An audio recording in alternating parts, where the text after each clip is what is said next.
Kate Garraway opened up about her excessive and unpayable debt as a result of caring for husband Derek Draper on the first anniversary of his death. Good Morning Britain's Kate Garraway marked the first anniversary of Derek Draper's death, challenging Health Secretary Wes Streeting on why proposals to the long-term funding of adult social care in England are unlikely to be delivered before 2028.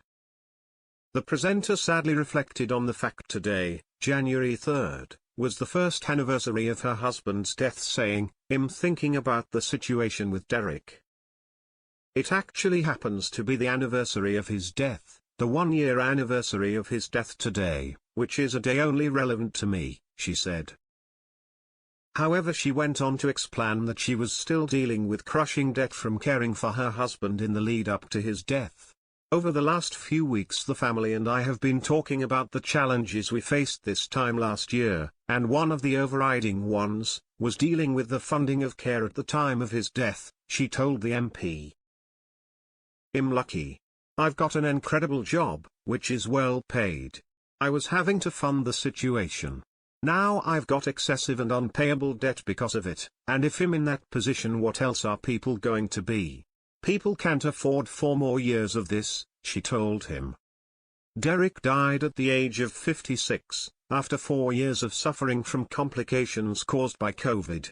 Kate has been very open about the financial issues she faced as she cared for him throughout his illness. Alongside the expenses of looking after her husband's medical needs, the presenter was hit with several crippling bills. She was hit with a £700,000 tax bill after closing Derek's psychotherapy business, Aspera. Added to that, she was landed with a £32,000 bill from liquidators for closing the psychotherapeutic company. She had already reportedly been left £1.5 million in debt from the cost of Derek's care and money owed to the taxman, leaving her now with over £2 million to contend with. In her ITV documentary, Derek's Story, in April last year, she admitted that in October 2023, she couldn't even afford to turn on the heating. She also shared that she had taken money out of her pension to pay off Derek's outstanding medical expenses.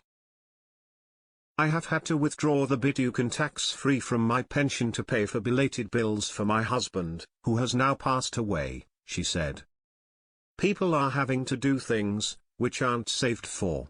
It wasn't a huge pension in the first place."